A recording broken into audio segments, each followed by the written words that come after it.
ஸ்மார்ட்டா வேலை செய்கின்றவர்கள் மிகுந்த எங்க அம்மா சொல்லுவாங்க, சோம்பேறி கிட்ட ஒரு வேலையை கொடுக்கணும், சீக்கிரம் செஞ்சு முடிச்சிருவாங்க. அதுக்கு எல்லா வழியும் தெரியும். படியில இருந்து இறங்குவான் உழைப்பாளி. இவன் வந்து அந்த படிக்கட்டுல இருக்கக்கூடிய ஓரம் இருக்குல்ல, அதுல தலகாணியை போட்டு இறங்கிடுவான். சோம்பேறிக்கு தான் தெரியும் ஸ்மார்ட்டா எப்படி வேலை செய்யறதுன்னு. வாழ்க்கையில் எது தவறு எது சரி என்பது அல்ல, வாழ்க்கை இலக்கை எட்டுவதற்கான வழிமுறைகளை மற்றவர்கள் சொல்வதை விட கற்றுக்கொண்டு முன்னேறுகின்றவர்கள் ஜெயிக்கிறார். ஒரு வார்த்தை என்னை எழுப்பி உட்கார வச்சு அதை சொல்றேன், மிக முக்கியமான வார்த்தை. நிழலை கண்டு பயப்படாதே.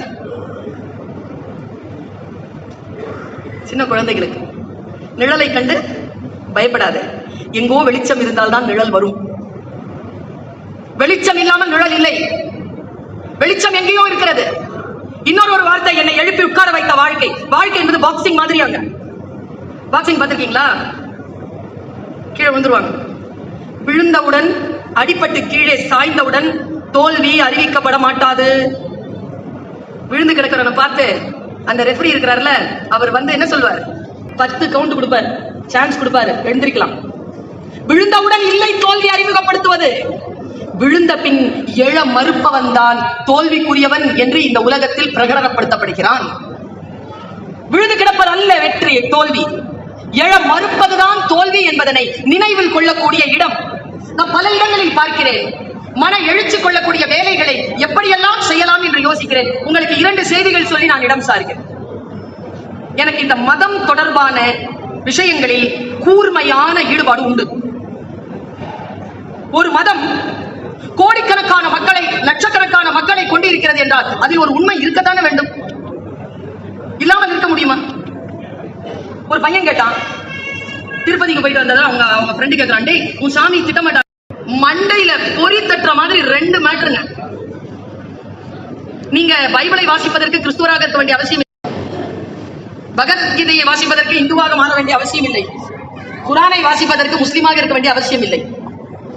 இவையெல்லாம் மிகுந்த ஆழமான புத்தியுடன், அறிவு தேடலுடன் இந்த மனித சமூகத்திற்காக வழங்கப்பட்டிருக்கக்கூடிய நூல்கள். வாசிக்க தெரிந்தவர்கள் வாசித்துக் கொள்ள. நான் வாசிக்கிறேன்.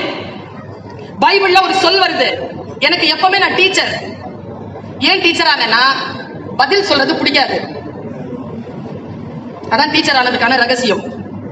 கேள்வி கேட்கிறவன் தான் புத்திசாலின்னு தெரிஞ்சிருச்சு. எவன் கேள்வி கேட்கிறானோ அவன் தான் புத்திசாலி. நீங்க குழந்தை பாருங்க, நிறைய கேள்வி கேட்கும். வளர வளர நிறுத்திடும். அப்படின்னா என்ன அர்த்தம்? புத்திசாலியா இருந்த குழந்தை ஒரு நிலைக்கு வந்துருச்சுன்னு அர்த்தம்.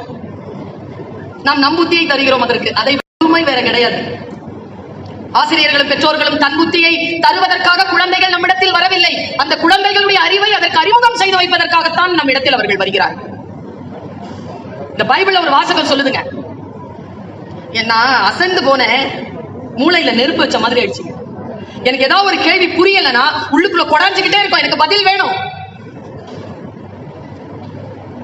உள்ளவனுக்கு தரப்படும், இல்லாதவனிடம் இருந்து இருப்பதும் எடுத்துக்கொள்ளப்படும். வாசகம் கேள்விப்பட்டிருக்கீங்களா? பாருங்க, நீங்க எல்லாம் சமூக சேவையாளர்கள். நீங்க எல்லாம் யாருக்கு தருவீங்க? இல்லாதவர்களுக்கு தருவீங்க. யார்கிட்ட எடுப்பீங்க? இருக்கிறவங்க கிட்ட எடுப்பீங்க. பைபிள் மாத்தி சொல்லுது, உள்ளவனுக்கு தரப்படும், இல்லாதவனிடம் இருந்து இருப்பதும் எடுத்துக்கொள்ளப்படும். அது எவ்வளவு பெரிய கஷ்டம் பாருங்க. நான் தேடி போறேங்க அந்த வாசகத்தை, எதற்காக இவ்வளவு பெரிய வார்த்தை வந்ததுன்னு. இவ்வளவுதாங்க சிம்பிள் மேட்டர். ஒரு பெரிய தலைவர் இருக்கிறார், ஒரு முதலாளி, ஆண்டவர். அவர் ஊரை விட்டு போறார், 3 மாசத்துக்கு தான் வரமாட்டேன்ட்டு. கீழே 3 சீடர்கள் கிடைக்கிறார்கள். 3 சீடர்களை கூப்பிடுறார். இந்தாடா நீ 4 காசு வச்சுக்கோ, நான் திரும்பி வந்த உடனே கணக்கு கொடு. இந்தா நீ வா, இந்த 2 காசு வச்சுக்கோ, நான் திரும்பி வந்த உடனே கணக்கு கொடு. இந்த ஸ்லோகம், இந்த மந்திரம் வருவதற்கு முன்னால் நடந்தது. பைபிள் சொல்லுது.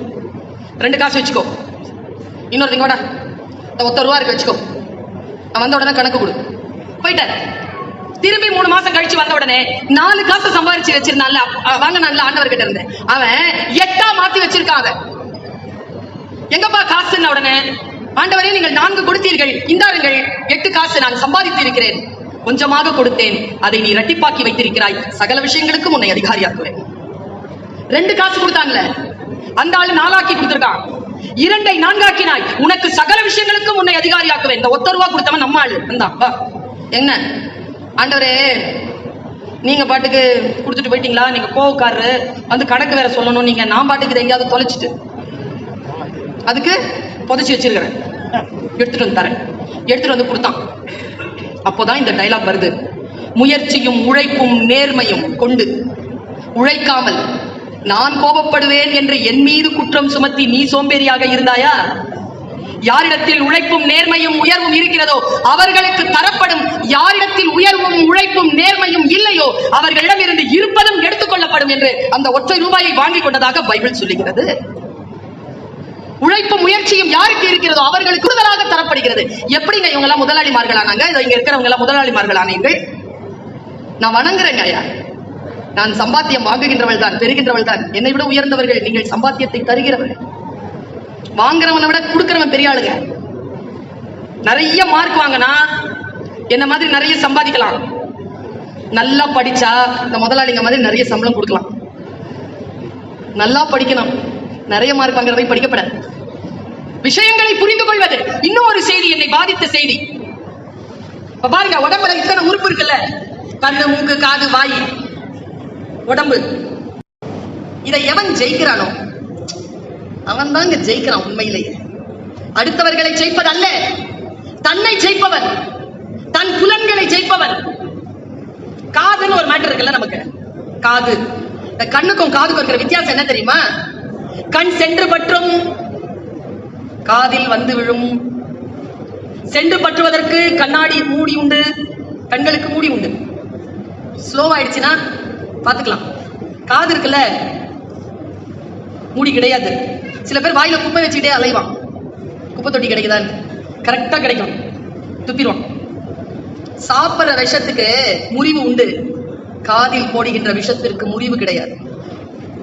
மிகுந்த கவனத்தோடு இருக்க வேண்டும். நான் அப்பவே சொன்னேன்டா இந்த பொண்ணு உனக்கு வேணான்னு. எப்ப சொல்ற நீ? 10 வருஷம் கழிச்சா? எனக்கு அப்பவே தெரியும்டா. நீ ஒரு வேலை செய், நீ கொஞ்சம் ஊர்ல இருந்து வந்து இது என்ன இருக்குங்கிறத முடிச்சுட்டு அப்புறமா நீ ஊருக்கு போயேன். ஏன் காலையில போறடா, எங்க போறானே தெரியல, முடிஞ்சதுக்கு. காது இருக்கு. எத்தனை பேர் கேட்கிறோம், ஐயா 4 நாளைக்கு முன்னால நான் கேம்ப்ல இருந்தேன். ஐயா நீங்க நினைக்கிற மாதிரி எந்த கேம்பும் இல்லை, NSS கேம்ப் இருந்தேன். ராத்திரி எல்லாம் நாங்க வந்து குழந்தைகளை நிர்வகிச்சுட்டு 12-1 மணி இருக்கும் தூங்குறதுக்கு. காலையில ஒரு டீச்சர் வந்தாங்க.